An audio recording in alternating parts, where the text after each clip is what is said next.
We will guide you through how to import Illustrator file in Canva. Quick disclaimer, skipping a single step will affect your final result, so you need to follow this step-by-step guide carefully.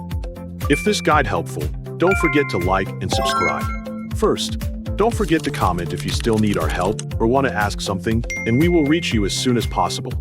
Second, start by opening Canva on your computer using your preferred web browser.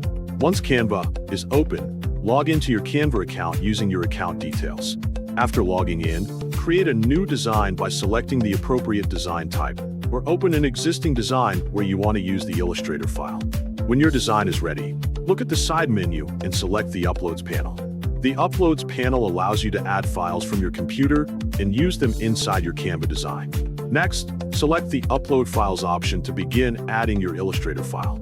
A file browser will appear, allowing you to search through the folders on your computer. Find the Illustrator file you want to import into Canva and select it. After selecting the file, click Open to start the upload process. Wait for Canva to finish uploading and processing the Illustrator file.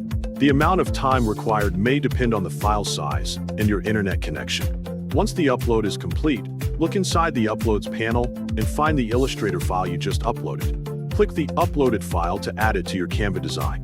Wait briefly for the file to appear on your canvas. Once the imported design appears, select it to display the adjustment controls around the artwork. You can then resize the imported Illustrator design by dragging one of the corner handles. Drag the file to your preferred position on the canvas if you need to move it. You can also use the position options in Canva to adjust where the imported design is placed more precisely. After positioning the file, check the imported artwork carefully to make sure its elements, colors, text, and overall appearance look correct. Keep in mind that some Illustrator features may not transfer perfectly when imported into Canva.